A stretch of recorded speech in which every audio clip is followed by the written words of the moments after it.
Hello, everybody. So, I don't think we can actually go outside or anything. You feel very tired, yeah, of course. So now we're basically going to have a bunch of different stuff. Sorry, lost my train of thought because I was trying to make sure that there was nothing important that you would need to know. Yeah, it's going to be a bunch of important shit from here on out.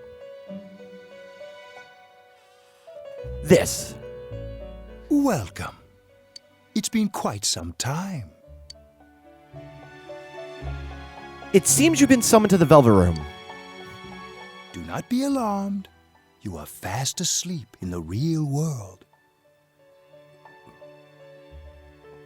I find it really odd that he always makes a mention of that.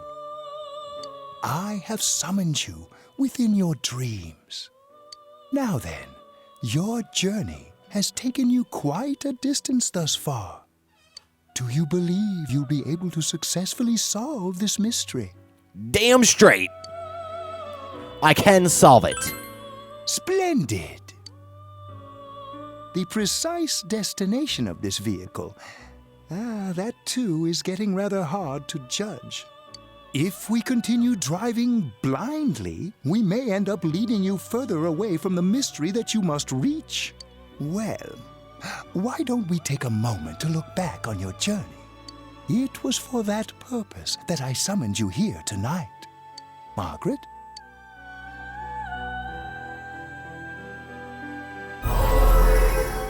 Voices you've heard many times before echo in your mind. Yeah, well, I quit pretending. What's right? What you should choose to do in life? The answers to those things lie within you. I'm going to think about my life and set my own path. We are experiencing the words engraved into your memory during your journey. Failing to understand and failing to listen are rather different things. All right, let's go ahead and think this through as much as we need. If we leave any unanswered questions behind, we'll just be lying to ourselves. I'll think as hard as I can and try to help. Come on, we've accomplished this much together, haven't we? Right. Together. And it seems you have comrades with you as well. Those heading in the same direction through this dense fog.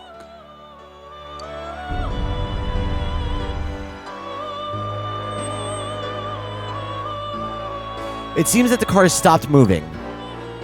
We'll be parked for the moment while I confirm our current heading. As I mentioned previously, this year will signal a great change in your life.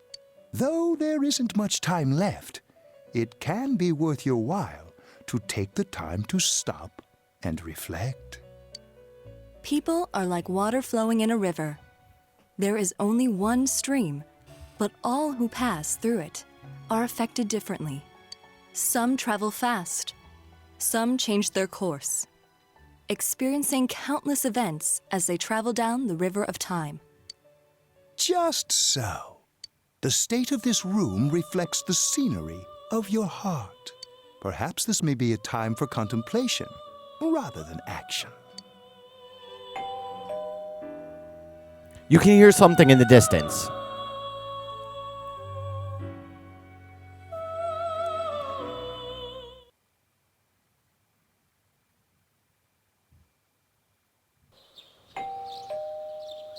Seems as you've been sleeping until now. You hear the doorbell ringing. Someone seems to be at the door. No, really? Really? Teddy's missing.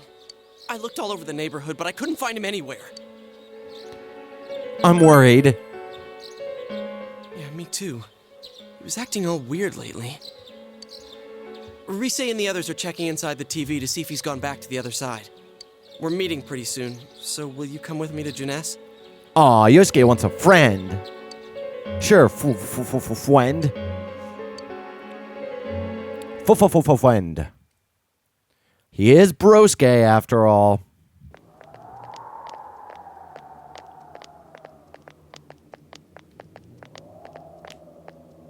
It's no use, man. We can't find him. No luck for me either. I didn't sense anything over there. The fog's so dense it might be affecting my readings. I wish I could do better. I'm sorry. That Ted. Don't tell me he really went back to his world this time. We told him over and over that he could stay here. You recall the mysterious dream you had last night. This may be a time for contemplation rather than action. Okay. So from now on, pretty much... Actually, I don't think that this has any bearing, but pretty much everything has some sort of, meaning. News getting worked up. Yeah, you're right. He plays dumb a lot, but he's attached to us deep down. He wouldn't disappear without saying anything, right? I'm worried for Teddy myself, but let's trust in him and await his return. Right now, we must concentrate on the case. It won't be long before Namatame is transferred to another location. We must hurry, or we will miss our only chance to get his perspective on this. I've been thinking about the case since, but something just doesn't seem right. Let's quickly review the facts. Of all the victims, only 2 were killed, Miss Yamano the announcer and Saki-san. From the documents we found in the car, we know Namatame had some sort of dealings with them. After that, there were multiple attempted murders in which we were targeted. It was only when he took Nanako-chan that we caught him in the act, identifying his modus operandi in the process. When I hear you put it like that, sounds like the dude's guilty. But... As a result of Namatame's arrest, the police admitted that Mitsuo Kubo was a mere copycat killer. Back up to yesterday. Remember when you said Namatame didn't have a motive to kill the announcer? That's what's bothering me. Right. Either he's completely nuts, or we're misunderstanding something. You lost me. She's trying to say that if Namatame is sane, then there may be facts in the case we don't know about yet. Sane or insane? Sounds like a play I saw before. When he talks about saving people, what does that actually mean? I don't think there's any doubt that it includes kidnapping people and throwing them into the TV. Could he mean saving them through death? He did call himself a savior and said that the other side is a wonderful world. So they'll be saved if they die? What a bunch of crap! The bastard should have gone and saved himself. What do you think, Senpai? there's something else. If you think about it normally, it's gotta be him. But there ain't nothing normal about that world anyways. There's something I've been wondering about for a while. When we first encountered him, he said, "You're the ones I saved. Don't worry, I'll save this girl too." So, if he saves people by killing them, did he save us too? Wouldn't he actually have failed to save us? Exactly. You raise a good point. If he thinks that salvation comes only through death, his words to us make no sense. And another thing, the Namatame who appeared on the Midnight Channel said he failed to save Nanako-chan. Well, maybe he really was trying to save the victims by putting them inside the TV. Come on, don't get all quiet like that. You guys know I just say the first dumb thing that pops into my head. The possibility that he truly intended to save us. But he's still the one who threw in Saki-senpai and that announcer, right? Or is he? Sure, we haven't nailed down his motives, but that doesn't change the fact that he killed them. Or what? You think someone else was involved? What makes you think so? The possibility of a culprit besides Namatame. Could there be something that proves this possibility? The warning letter. Warning letter? Oh yeah! Whatever happened to that thing? If Namatame's the killer, he must have been the one who wrote it, right? Let's review them. You recall that the first warning letter said, "Don't rescue anymore." And the second one said, "If you don't stop this time, someone close will be put in and killed." Yes, that's right. Isn't that kind of odd? Would someone who thinks he's saving people by killing them write stuff like, "Don't rescue or kill"? Boom! Yeah, and the will be put in and killed part doesn't make sense either. If the killer was writing it, wouldn't it be more like, "I'll put in and kill"? Hey, could this mean... Namatame did not write it. Yeah, it's almost like someone else wrote this letter. But only the killer would write such a letter and deliver it to Dojima-san's house, right? If someone else wrote it, that could only mean... Dear God. Since this is such an unusual case, I was absolutely convinced that other than the Kubo incident, there was one culprit. So Namatame really was trying to save his victims? Everything is exactly the opposite of what it first seemed. In Namatame's parlance, failing would have been the first 2 cases when the victims died. If he had used his method twice and failed both times, he would hardly have continued using the TV. And yet he did. It all seems to suggest that someone else wrote this warning letter while observing the entire case. Someone else? Then it wasn't Namatame that killed Saki-senpai and the announcer? We can't say for certain yet. We urgently need to speak with Namatame face to face. You all work together to take another step towards the truth.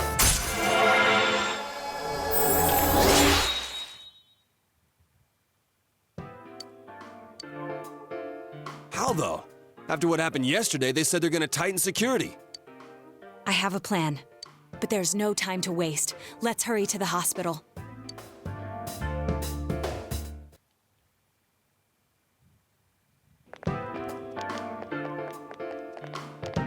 Hey, this place is off limits. I'm a consultant with the police. I'd like a few words with Namatame-san. May I go in? This is Unit 252, requesting confirmation on an ID. Name of Naoto Shirogane. Huh? Ah, understood. I see. Well, you're on the list. I can give you a few minutes, but I'll have to record your conversation with him for security purposes. Not that I expect you'll get anything coherent out of the guy. He's been spouting nothing but gibberish. I'd like him to accompany me as well. He has no identification, but this is an emergency situation, and he's here in Detective Dojima's stead. Huh? Detective Dojima sent him? I wasn't informed of this. I'll vouch for his identity. Well, I guess it's better than dealing with the man himself. Oh! We have our hands full with the transport procedures, so the last thing we need is Detective Dojima running wild. Detective Adachi is busy somewhere too. This is Unit 252. Huh? I see. Has something happened? There's something about a suspicious object out in the lobby. Ah, well then, this works out nicely. You should back up your colleagues downstairs. We'll keep watch over Namatame-san. A disturbance in a hospital lobby, after all. It sounds serious. Damn. If anything happens, hit the nurse call button. I'll leave the rest to you. Understood. Please be careful. God, you're so sneaky. I knew they were undermanned, but I didn't expect it to go this smoothly. Wow! There's nothing much inside that suspicious object, so he won't be gone long. All right, then now's our chance to talk to Namatame.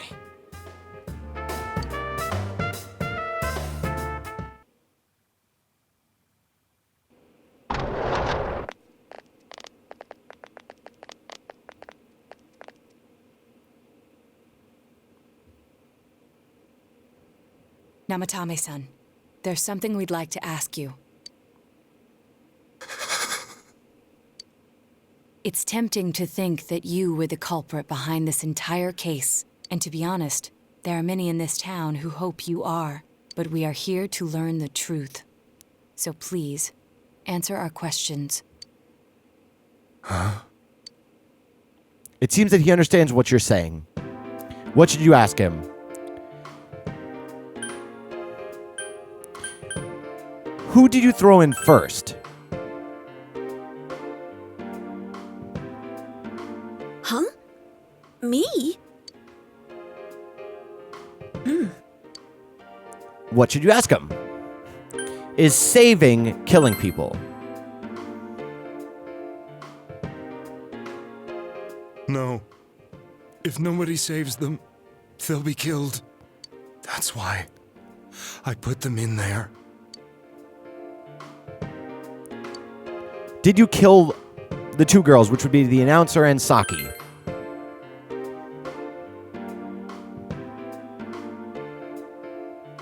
They were killed.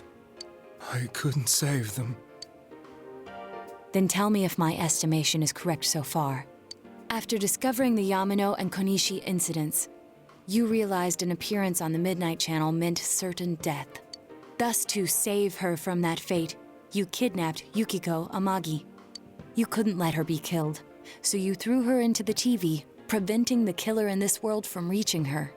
And you repeated the process as more individuals appeared on the Midnight Channel. It all falls into place. His body is weak, but his mind is sound. He's trying to tell us the truth. Yeah, but if the stuff he's saying is true... There's another killer who murdered the first two victims? Indulge us in a few more questions. Why did you enter the TV? I didn't know. I never thought it would be that kind of place. Why the warning letters? He's gonna say he didn't. What are you talking about? And of course, the last one, who killed the first two? I have no idea. I want to know that too. As I thought. You believe me? Did they find him? Did they find the one who did such cruel things? Mayumi. Please calm down. Our ability to find the culprit rests on you. We know about the other world. In fact, we're the only ones who can fully understand what you have to say. Only you? We did blame you for everything at first. But now I think we can accept whatever you got to tell us as truth. Please, tell us everything you can, calmly and slowly. You're willing to listen? Do my story?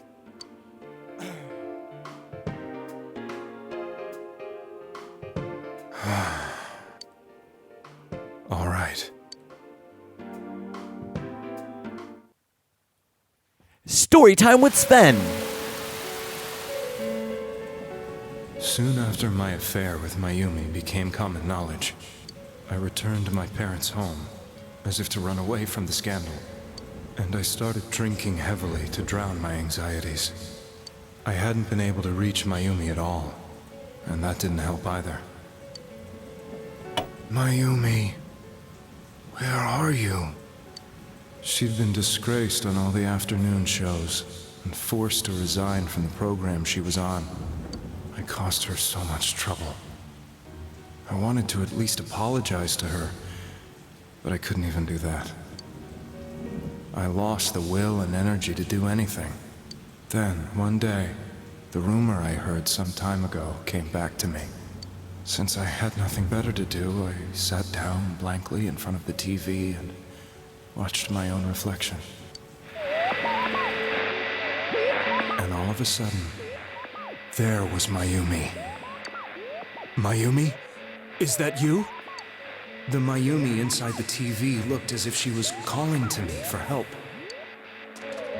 Mayumi? Mayumi! When I reached out unthinkingly to touch her, my arm disappeared into the TV, as if I had dipped it into a pool of water. I was so shocked that I lost my balance and nearly fell face first into the TV.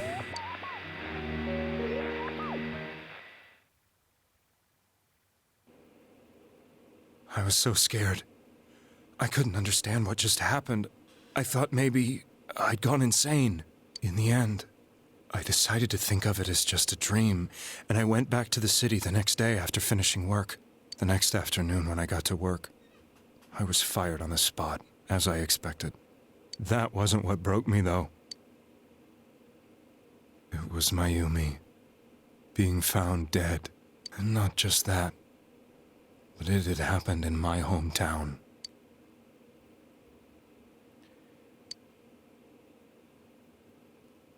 I was dumbstruck. But later on, I remembered the image of Mayumi I'd seen that night. Was it not a dream? Could it really have been an SOS from Mayumi? I hadn't touched another TV because the first time was so terrifying, but I decided to try it again, and I confirmed that none of it was a dream. So that image, was it something Mayumi showed me, calling for help? That's how I felt. And eventually, you learned of the Midnight Channel. I remembered that when Mayumi was alive, she was chasing a rumor about some bizarre TV program. I'd heard about it before, but I thought it was just an urban legend. But then Mayumi appeared on it, and later turned up dead. The more I thought about it, the harder it became to believe that the two events were unrelated. Soon after that, I came back to Inaba to answer the police's questions. I'd lost my job, and I wanted to know the truth of Mayumi's death for myself. Then, on another rainy night, someone else appeared on the Midnight Channel. She looked like she was calling for help, just like Mayumi. The first thing that came into my mind was, maybe this girl will be the next to die. And that was Saki-senpai. I'd been following all the news about Mayumi, so I noticed right away that she was the girl who found Mayumi's body. And if my hunch was right, she'd be the next victim. I didn't want her to die the way Mayumi did, so I desperately kept watching. I was consumed with the idea of rescuing her. Then, little by little, her image on the screen came into sharper focus. It became sharper? How did you find out it was her? After I came back, my father couldn't bear to see me in such low spirits, and gave me a job with the family business. I met that girl when I delivered a package to the liquor store.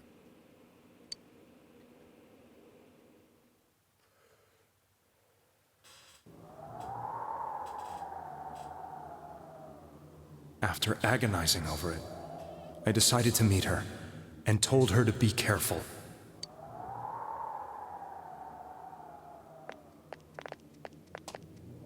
But that same night, on the TV,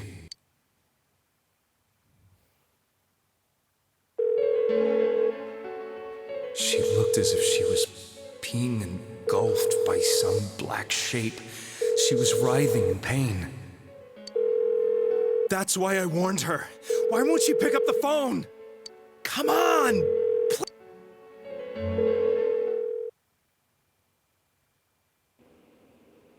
The next day, they found her dead.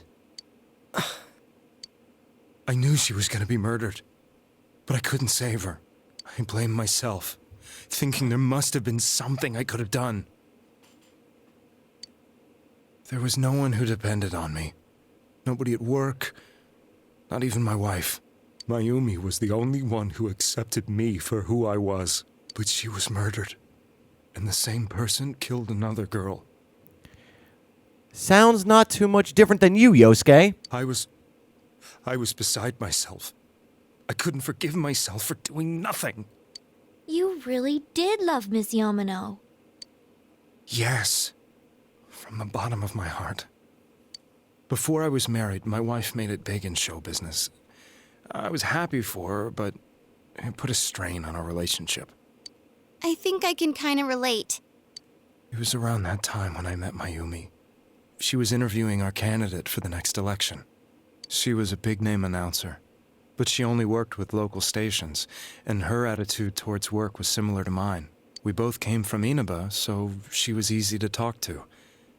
I knew it was wrong, but I couldn't help getting intimate with her.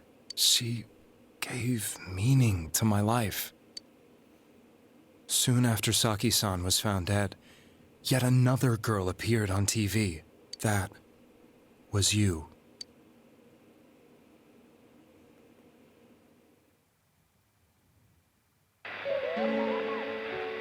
She'll be kidnapped next, and murdered. I can't let her end up like Mayumi and that other girl. This time, I'm gonna do something. My opponent was a murderer who left no clues to his identity. I thought hard about what I could do to protect her from someone like that. I'll never convince her. If she gets suspicious and they arrest me, who'll save her then? girl inside the TV looked as if she was smiling at me. And that's when it hit me. I apparently had the power to go through the TV screen to the other side. Then, what if I put her into the TV and give her shelter there before the killer gets her? What are you trying to tell me? That it's safe over there? Is that it? The girl inside the TV seemed to smile at me again. And I thought, no matter what kind of place it might be, it's better than being slaughtered. Once things calm down, I could just let her out again. If she's inside the TV, there's no way they can find her. It felt as if everything was starting to come together in my mind. Could it be that Mayumi gave me that power to prevent any more victims from meeting her fate? Was it my mission to save people? But there was a big problem. If I explained the situation to the victim, they wouldn't understand. I had already tried that and failed miserably. It seemed the only thing I could do was to take them away. If that was my mission, I'd just have to do it. Or so I thought. Mayumi, please lend me your strength.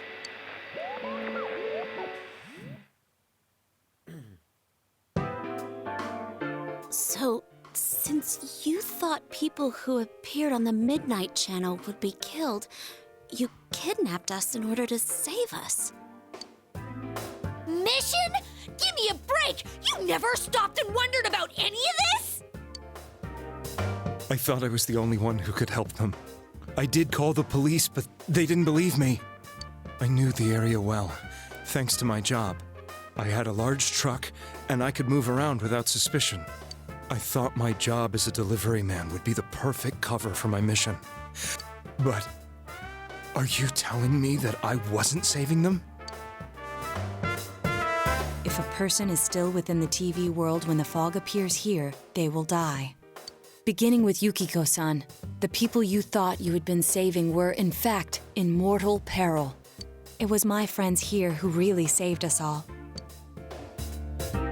I had a feeling that was it. When I went after that little girl and entered the TV myself, for the first time, I had some doubts about myself. You refer to Nanako-chan, correct? The police were after me, so I had to get away. But I still felt I needed to do everything I could to save that poor little girl. That's why I went in after her. But the TV world was completely different than I imagined. Such an abominable, grotesque place. I knew that the three of you who I saved went back to your normal lives, so I didn't realize how terrible that world was. I never knew you couldn't even get out of that place on your own. No. That's a cowardly way to put it. I'd probably already begun to realize that it was a dangerous place. If I hadn't, I wouldn't have gone to see you all. See us? Wait, are you talking about the concert we did at Juness? Yes. I wanted to know why the ones I saved were all hanging out with each other, and how much you remembered. But in the end, I couldn't bring myself to say anything and ran home. I must have felt too guilty. But all the doubts and anxieties I'd been unconsciously suppressing exploded out when I entered the television myself. I thought I was going insane. I probably did. And you know the rest. When I came to, I was lying in a hospital bed. You really were trying to save people. But I ended up doing just the opposite. What a fool. I always wanted to enter the world of politics and become useful to society. But after losing my job and the woman I loved, all I had left was this power. I convinced myself that world was some sort of sanctuary, and I secretly believed myself to be a hero.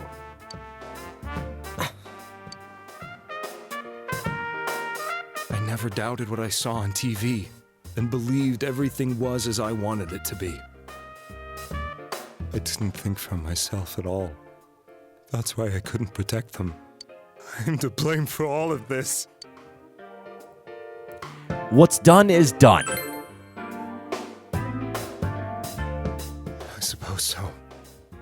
The things I've done are too serious to be brushed aside like that. I have no intentions of running away from my crimes. I'm prepared to face the consequences. Kidnapping is already a serious crime, and on top of that, I put all those lives in danger. I'm sorry. The Midnight Channel and the other world, you can hardly be blamed for failing to understand them properly. We must apologize to you as well. Had we let our emotions blind us to the truth, we would have piled all the responsibility on you. I guess from your point of view, people did stop dying once you started saving people. The more you did it, the more you really believed you were preventing their deaths. I'm such a joke. I'm sorry. I'm getting a little tired. What are you all crammed in here for? Jeez, it's the cops! My apologies. We'll be leaving now. Wait. I beg you, please, find whoever's behind this. You children are the only ones who know about that world. That's our plan.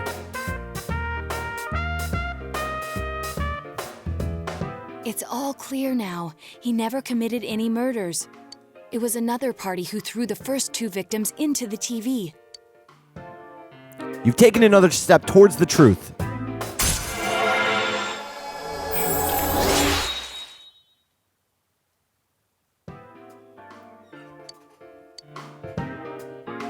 Now get out of here!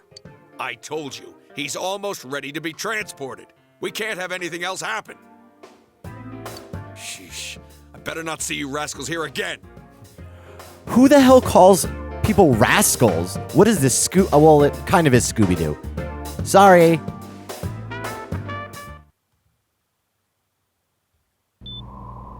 Nanako-chan looks like she's in pain. She's fighting for dear life. This was the last place we saw Teddy, right? How can he flake out like this when we have to find the real killer? The police consider the matter closed. We'll have to do all the investigation from here on out. Let's revisit Saki-san and Miss Yamano's incidents and see if we can turn up fresh details. But it's been over 6 months. Wouldn't the trail be cold by now? I know, but we can't give up. We're the only ones who understand what's really going on. And you never know. People might remember some things now because they've had so much time to think about it. Let's split up and talk to people all over town tomorrow. We'll meet up in the evening to discuss our findings. I hope we can find out something about Teddy, too.